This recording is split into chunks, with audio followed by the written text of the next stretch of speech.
रीइंकार्नेटेड के एपिसोड 74 के साथ हाजिर हूँ। तो लास्ट एपिसोड के एंड पे हमने देखा था ज़ाओची लिटिल फेरी से मिलने के लिए उनके परफाउंड पैलेस के बाहर जाता है, तो वहाँ पर किंगजू से मिलती है और किंगजू उसके साथ बात कर रही होती है। ज़ाओची किंगजू से कहता है प्लीज जाकर लिटिल फेरी से कहो कि मैं उससे मिलने के लिए आया हूँ, मैं पर्सनली मिलकर उसको थैंक यू बोलना चाहता हूँ, मेरा उससे मिलना काफी ज्यादा जरूरी है। किंगजू से कहती है नहीं, मैंने तुम्हें कहा ना कि हमारी सीनियर मास्टर किसी से भी नहीं मिलती, वो कभी भी किसी से नहीं मिलती है, वो हमेशा अकेले में बैठकर सेक्युलेशन में प्रैक्टिस करती है और कल्टीवेट करती है। जाओ जहाँ से चले जाओ, जाकर कल के टूर्नामेंट की तैयारी करनी चाहिए, कल सुबह तुम्हारा मैच है। उसी वक्त सीनियर मास्टर किंगजू से कहती है किंगजू इस लड़के को अंदर आने दो। किंगजू भी इस बात से काफी हैरान होती है और उसे कहती है ठीक है मास्टर, मैं इसे लेकर आ रही हूँ। वो ज़ाओची से कहती है ज़ाओची चलो मेरे साथ आओ, और वो ज़ाओची को अपने साथ लेकर रूम के अंदर आ जाती है। ज़ाओची भी सोच रहा होता है, लगता है कि लिटिल फेरी के पास अभी भी मेरे लिए कुछ फीलिंग्स हैं और वो मुझे देखना चाहती है, इसीलिए उसने मुझे अंदर बुलाया है। तो ज़ाओची दरवाजा खोलता है और जल्दी से अंदर आ जाता है। लिटिल फेरी सामने खड़ी होती है, वो उसे कहती है लड़के क्या तुम्हें पता है कि मैंने तुम्हें मिलने के लिए क्यों बुलाया है? ज़ाओची से कहता है हाँ मुझे पता है कि तुम मुझसे क्यों मिलना चाहती थी, इसलिए तुमने मुझे जहाँ पर बुलाया है क्योंकि तुम मुझे मिस कर रही थी। लास्ट टाइम हम एक दूसरे से जुदा हुए काफी दिन हो चुके हैं, इसी वजह से तुम मुझे देखना चाहती हो। तब लिटिल फेरी गुस्से के साथ चिल्लाकर उसे कहती है अपनी बकवास बंद करो, मैं ये बताने के लिए यहाँ पर बुलाया है कि हम दोनों के दरमियान में जो कुछ भी था वो खत्म हो चुका है। तुमने वहाँ पर मेरी जान बचाई थी थैथ वैली में, और जहाँ पर मैंने तुम्हारी जान बचा दी, अब हम दोनों का हिसाब बराबर हो चुका है, हम दोनों का वापस में कोई भी ताल्लुक नहीं है, इसलिए आज के बाद से हम दोनों कंप्लीट स्ट्रेंजर्स हैं और मुझे अपनी शक्ल भी दिखाई मत देना। ज़ाओची जल्दी से आगे बढ़ता है और उसे कहता है तुम मुझे बेवकूफ बना सकती हो, मुझसे झूठ बोल सकती हो, तुम अपने दिल से झूठ कैसे बोलोगी? मुझे पता है कि तुम हीवनली स्वॉर्ड विला में किस लिए आई हो, तुम यहाँ पर मुझे देखने के लिए हीवनली स्वॉर्ड विला में आई हो और तुमने यहाँ पर मेरी मदद भी की जब वहाँ पर हीवनली बर्निंग सेक्टर के मास्टर मुझे मारने वाले थे। बाकी कोई भी मेरी मदद करने के लिए वहाँ पर नहीं आया, लेकिन तुम मुझे बचाने के लिए वहाँ पर आई और तुमने मेरी जान बचा ली क्योंकि तुम मुझे बचाना चाहती थी। ज़ाओची जल्दी से आगे बढ़ता है और उसे पीछे वाली साइड से लिपट जाता है। ज़ाओची कुछ ज्यादा ही ठरकी किस्म का इंसान है, हालांकि ये सिर्फ अभी 17 साल का बच्चा है और ये एक आंटी के साथ लिपटा हुआ है, ये तो बहुत ज्यादा गलत है। ज़ाओची उसे कहता है मुझे पता है कि तुम्हारे लिए ये बात बिल्कुल इम्पॉसिबल है कि तुम अपने फ्रोजन क्लाउड पैलेस को छोड़ दो सिर्फ एक लड़के के लिए। इस बात को अच्छी तरह से समझता हूँ, मैं तुम्हें ज्यादा फोर्स नहीं करूंगा, तुम्हें बस इस बात को एक्सेप्ट करना है कि तुम्हारे पास मेरे लिए कुछ फीलिंग्स हैं। ज़ाओची उसके कंधे पे किस करता और कहता है तुम्हें परेशान होने की जरूरत नहीं है, बहुत ही जल्दी मेरी स्ट्रेंथ इतनी ज्यादा बढ़ जाएगी कि मैं तुम्हें फ्रोजन क्लाउड पैलेस से बाहर निकाल लूंगा। रास्ते में जितनी भी रुकावटें हैं मैं सारी की सारी पार करके तुम्हें अपना बना लूंगा, क्योंकि आज के बाद तुम ना सिर्फ फ्रोजन क्लाउड पैलेस की चुई यूचैन हो, बल्कि आज के बाद तुम एक लिटिल फेरी हो जो कि सिर्फ और सिर्फ मेरी है। इसी के साथ ही लिटिल फेरी गुस्सा हो जाती है और उसे अपनी प्रोफाउंड एनर्जी के साथ बाहर की तरफ धक्का दे देती है और वो दरवाजे से बाहर गिरता है। तो बाहर जैसे ही वो गिरता है तो ऊपर उसकी बीवी किंगजू खड़ी होती है। किंगजू से कहती है तो क्या तुमने मेरी सीनियर मास्टर को गुस्सा दिला दिया जिसकी वजह से उसने तुम्हें उठाकर बाहर फेंक दिया है? ज़ाओची उसे कहता है नहीं नहीं ऐसी बात नहीं है, मैंने उसे गुस्सा नहीं दिलाया, उसने तो बड़े प्यार के साथ मुझे उठाकर बाहर फेंका है। ज़ाओची उठने के बाद किंगजू से कहता है किंगजू मेरी वाइफ, मुझे ये बताओ क्या तुमने इन दोनों चीजों के बारे में सुना है? तुमने heart of snow glaze glass के बारे में सुना है और 9 परफाउंड एग्जीक्यूट बॉडी के बारे में सुना है? किंगजू से कहती है नहीं मैंने इनके बारे में कभी भी नहीं सुना, ये क्या चीजें हैं, मैंने तो ये नाम भी नहीं सुने। ज़ाओची से कहता है नहीं ये कुछ भी स्पेशल नहीं है और आज के बाद इनका नाम भी मत लेना। उम्मीद करता हूँ कि कल की फाइट में तुम लिंगजुन से मैच को जीत जाओगी ताकि हम दोनों फाइनल में एक दूसरे से फाइट कर सकें। क्योंकि यहीं पर स्काई परफाउंड लेजेंड से जो मास्टर आया हुआ है उसको भी दिखाते हैं, वो अपने रूम में बैठा होता है और वहाँ पर अपने ट्रांसमिशन जेट को यूज करते हुए किसी यंग मास्टर से बात कर रहा होता है। यंग मास्टर से कहता है यंग मास्टर उसको ढूंढ लिया, मैंने 9 परफाउंड एग्जीक्यूट बॉडी वाली एक लड़की को ढूंढ लिया है जिसको लोग हम लोग ढूंढ रहे थे, जिसके बारे में आपने भी सुना था कि यहाँ पर एक 9 एग्जीक्यूट बॉडी वाली लड़की है। फाइनली वो अपीयर हो चुकी है, हालांकि उसने अभी तक अपनी रियल स्ट्रेंथ को शो नहीं करवाया, लेकिन मुझे अंदाजा है, मुझे थोड़ा बहुत शक है कि ये वही लड़की है। मैं आपसे जानना चाहता हूँ क्या आपको उस लड़की में इंटरेस्ट है या नहीं? यंग मास्टर से कहता है मास्टर लिंग अगर तो हम वाकई में सच कह रहे हैं और उस लड़की के पास 9 हीवनली परफाउंड बॉडी है, फिर आपको मुझसे जो भी चाहिए होगा मैं आपकी हर ख्वाहिश को पूरा करूंगा, आपको जो चाहिए मैं आपको प्रोवाइड करूंगा, आपको पास वो लड़की मेरे पास डिलीवर करनी है। मास्टर लिंग भी आगे से बिल्कुल भी लिहाज नहीं करते, वो उसे कहते हैं मुझे 1500 grams of purple when divine crystals चाहिए, बदले में वो लड़की आपके पास डिलीवर कर दूंगा। दूसरा यंग मास्टर से कहता है ठीक है मैं तुम्हारे लिए इसका बंदोबस्त कर दूंगा, मुझे सिर्फ 2 साल चाहिए, 2 साल के अरसे में मैं तुम्हारे लिए 1500 ग्राम इसके इकट्ठे कर दूंगा, इसके बदले में तुम्हें वो लड़की मेरे तक पहुंचानी होगी, जब टाइम आएगा वो लड़की मुझे दे देना। साथ ही वो कॉल को काट करता है। मास्टर लिंग कहता है इस लड़की के जितने भी कैरेक्टरिस्टिक्स हैं वो बिल्कुल वैसे ही है जैसा कि रिकॉर्ड्स में लिखा गया है, लगता है कि इसके पास 9 परफाउंड एग्जीक्यूट बॉडी है। यहाँ पर आना बिल्कुल बेकार नहीं रहा, मैंने यहाँ पर आने का फैसला ठीक किया था। सीन अगले दिन का दिखाया जाता है। अगले दिन लिंगजी और ज़ाओची के दरमियान में फाइट होने वाली है। सभी लोग काफी ज्यादा हैरान होते हैं और कहते हैं एक तरफ जो कंपटीटर है वो अपनी कल्टीवेशन में इस टूर्नामेंट का सबसे ज्यादा लोएस्ट कल्टीवेशन वाला बंदा है, जबकि जबकि दूसरी तरफ जो कंपटीटर है एज के लिहाज से बाकी सभी से लोएस्ट एज ग्रुप में है, क्योंकि उसकी उम्र अभी 15.5 साल है। देखते हैं कि इन दोनों में से कौन जीतने वाला है। लिंग जी काफी ज्यादा खुश होता है और जाओची से कहता है, बॉस मैं इस दिन का तो काफी लंबे अरसे से इंतजार कर रहा था। लास्ट टाइम तुमने मुझे हरा दिया था और मुझे तुम्हें बॉस कहना पड़ा, लेकिन मैं अभी तक सेटिस्फाई नहीं हूँ। जाओची से कहता है, तुम इस तरह सेटिस्फाई क्यों नहीं हो? लास्ट टाइम मैंने तुम्हें हराया था और तुमने मुझे बॉस भी कहा था, क्या तुम अभी भी अपने बॉस को हराना चाहते हो? लिंग जी जल्दी से अपने पास से अपनी तलवार निकाल लेता है और उसे कहता है, बॉस मैं जहाँ पर अपनी फुल स्ट्रेंथ को यूज करते हुए तुम्हें हराने की कोशिश करूंगा, भी लोगों को दिखा दूंगा कि मैं कितना ज्यादा पावरफुल हूँ और साथ ही हम लोग जहाँ पर उन कंडीशंस को रिवाइव करने वाले हैं। मैं फुल स्ट्रेंथ से अगर फाइट करके तुम्हें हरा देता हूँ तो फिर मुझे तुम्हें बॉस कहने की जरूरत नहीं है, बल्कि तुम मेरे लिटिल ब्रदर बन जाओगे। लेकिन अगर तुम मुझे फिर भी यहाँ पर हरा देते हो तो मैं सारी जिंदगी के लिए तुम्हें अपना बॉस मान लूंगा। जाओची से कहता है, हाँ क्यों नहीं, मैं भी यहाँ पर अपनी फुल स्ट्रेंथ को ही यूज करूंगा, क्योंकि अगर मैं यहाँ पर तुम्हें हरा नहीं सकता तो फिर मुझे तुम्हारा बॉस कहलाने का कोई भी हक नहीं है। अगर ऐसी बात है तो फिर जल्दी से अपनी तलवार निकालो, मुझे दिखाओ कि तुम्हारे पास क्या है। जी जल्दी से अपने पास एक स्पेशल वेपन निकालता है और वो वाला स्पेशल वेपन स्काई लेवल का एक वेपन होता है। स्पेशल तलवार को सेलेस्टियल जैंग स्वर्ड कहा जाता है। वो जाओची से कहता है, तो आ जाओ। तो जाओची भी अपनी बड़ी सी क्लोसल स्वर्ड को निकालता है और तलवार को घुमाते हुए इसके ऊपर अटैक करता है। वहाँ पर जबरदस्त फायर अटैक होता है और एक जबरदस्त एनर्जी निकलती है। लिंग जी के फादर दूर खड़े ये सब कुछ देख रही होती है और कहती है, लिंग जी तो यहाँ पर वाकई में बहुत ज्यादा सीरियस हो गया है, वो अपनी फुल पावर को रिलीज कर रहा है। लगता है कि उसे जाओची के साथ ये फाइट वाकई में करनी थी। फादर कहते हैं, लेकिन अगर लिंग जी यहाँ पर इस लड़के के हाथों से हार जाता है तो मुझे लगता है कि वो बहुत ज्यादा मायूस हो जाएगा। वो अभी छोटा है और इसकी स्ट्रेंथ इससे ज्यादा है, लेकिन इसकी वजह से मैं उसे हारने नहीं दे सकता। हमें यहाँ पर सब कुछ करना होगा। वो अपने बड़े बेटे से कहती हैं, जुन तैयार रहना, अगर तुम्हें लगे कि लिंग जी यहाँ पर हार रहा है तो मैं तुम्हें चाहता हूँ कि तुम्हारे पास जो सेलेस्टियल जॉन स्वर्ड है वो तुम उसे दे दो। लिंग जुन अपने फादर से कहता है, ठीक है फादर मैं समझ गया। जाओची और लिंग जी दोनों ही अपनी अपनी तलवारों का वहाँ पर टकरा रहे होते हैं और एक दूसरे को ब्लॉक करके रखे होते हैं। अभी देखने वाले भी काफी ज्यादा हैरान होते हैं और कहते हैं, लिंग जी तो वाकई में बहुत ज्यादा स्पेशल है। इसने यहाँ पर सेलेस्टियल जैंग स्वर्ड को बहुत ही अच्छे से संभाला हुआ है, बल्कि ये इसकी 60% पावर को भी यूज कर पा रहा है। हालांकि इस लड़के की एज अभी काफी ज्यादा कम है। इसका मतलब तो ये है कि ये फ्यूचर में अपने बड़े भाई से भी ज्यादा स्ट्रॉन्ग बनेगा। फाइट फिर से कंटिन्यू होती है। दोनों एक दूसरे के ऊपर जंप करते हुए स्लैशेस लगाते हैं और दोनों की स्लैशेस काफी ज्यादा पावरफुल होती हैं। उसके ऊपर कट लगाकर आगे बढ़ता है। उसी वक्त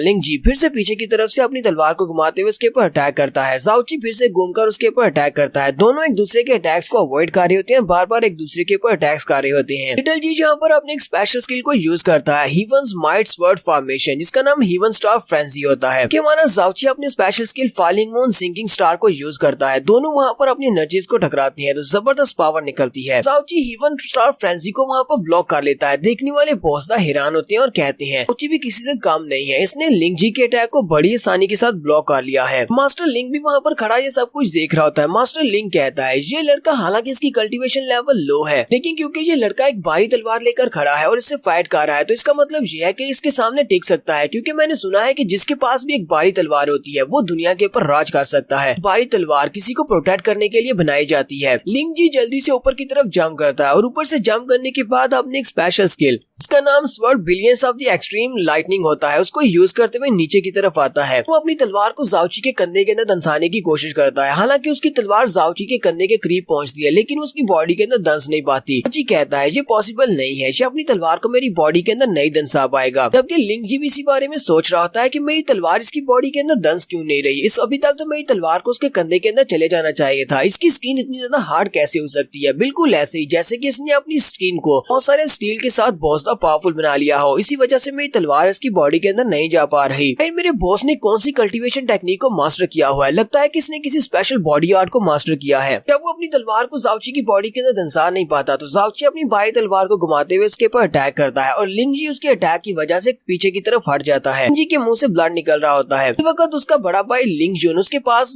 सेलेस्टियल जॉन स्वर्ड को फेंक देता है और उसे कहता है, छोटे भाई इसको यूज करो। जल्दी से उस तलवार को भी कैच कर लेता है। तो अब लिंग जी के पास दो तलवारें हो गई है, एक सेलेस्टियल जॉन तलवार है, दूसरी सेलेस्टियल जैंग तलवार है। वो उन दोनों तलवारों को एक साथ यूज करने वाला है और दोनों ही स्काई राम के स्पेशल वेपन्स हैं। लिंग जी जाओची से कहता है, बॉस अब मेरे हाथ में दो वेपन्स हैं और ये दोनों ही वेपन स्काई परफॉर्म राम के वेपन्स हैं। अब अगर मैं इस दोनों वेपन्स को यूज करते हुए बॉस तुमसे जीत भी जाता हूँ, इस जीतने में कोई भी ग्लोरी नहीं है, मुझे जीत कर कुछ ज्यादा मजा नहीं आएगा, लेकिन फिर भी मुझे अपनी फुल स्ट्रेंथ को यूज करना पड़ेगा। मैं अपनी फुल स्ट्रेंथ के साथ तुमसे फाइट करके तुम्हें हराना चाहता हूँ ताकि मुझे बाद में इस बात का पछतावा ना हो। मैंने जिस बंदे को बॉस कहा था कि वो तो इस लायक भी नहीं है कि मुझसे फाइट नहीं कर पाया। मुझे ये बात अच्छी तरह से पता है कि मेरा बॉस बहुत ज्यादा अमेजिंग है और मुझे इस फाइट में बहुत ज्यादा मजा आने वाला है। जाओची लिंगजी से कहता है किसी स्काई पर फाउंड ड्राम के एक वेपन को यूज कर पाना बहुत ज्यादा मुश्किल होता है। तुमने यहाँ पर दो वेपन्स को एक साथ यूज करने का फैसला किया है। अगर तुम इन दोनों वेपन्स की फुल स्ट्रेंथ को एक साथ निकाल पाओ तो बहुत ही अच्छी बात है। ये तुम्हारी एबिलिटी को शो करवाएगा। चलो देखते हैं कि हम दोनों में से कौन यहाँ पर जीता है। चलो मुझे अपनी फुल स्ट्रेंथ दिखाओ। यहाँ पर हम लोग अपनी एपिसोड 74 का एंड करेंगे। नेक्स्ट एपिसोड में देखेंगे कि इन दोनों में से कौन इस फाइट को जीतेगा और कौन फाइनल्स में जाएगा। एपिसोड की एक्सप्लेनेशन अच्छी लगी हो तो कमेंट करके जरूर बताइएगा। चैनल को सब्सक्राइब कर दे, वीडियो को लाइक और शेयर कर दे। शुक्रिया।